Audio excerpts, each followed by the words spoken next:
So ఇంకోటిసారి ఇప్పుడు సాధారణంగా ఇప్పుడు మన హైటెక్ సిటీ ఏరియాలో ఉన్నాం, ఇది ఐటీకి hub. So sedentary lifestyle పెరుగుతుంది. ఈ సెడెంటరీ లైఫ్ స్టైల్ ఒకటి అయితే, రెండోది ఎక్సర్సైజ్ లేకపోవడం, వ్యాయామాన్ని పూర్తిగా తొలగించారు కొంతమంది. కరెక్ట్.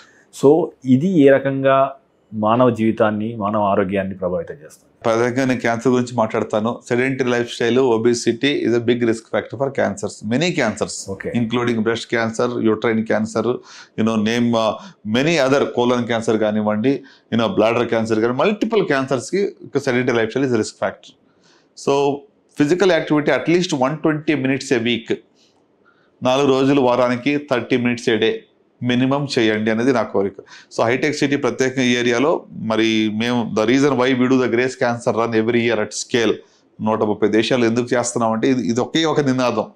ప్రివెంట్ చేయాలి అనుకుంటే it's a long term effort. So physical activity, walking చేయండి, జాగింగ్ చేయండి, మీరు ఏ రకంగానే కూడా బాడీని కొంచెం కష్టపెట్టండి, కూర్చుని చోట కూర్చోవద్దు. అదొక నినాదంతోనే ఈ యొక్క డ్రైవ్ మేము చేస్తున్నాం అనమాట.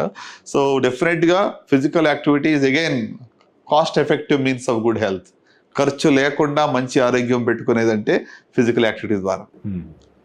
And you'll get lot of happiness కదండి. మీరు ఒక ½ an hour జిమ్కి వెళ్ళి రండి, వాక్ పరిగెత్తరండి, ఎంత హ్యాపీగా ఉంటారు. ఎండార్ఫిన్స్ రిలీజ్ అవుతాయి బాడీలో, you feel so good, you're on top అవుతుంది. నాకు తెలిసి మీకు ఆల్కహాల్తో ఇక ఆనందం రాదేమో, the amount of joy you get after being physically active.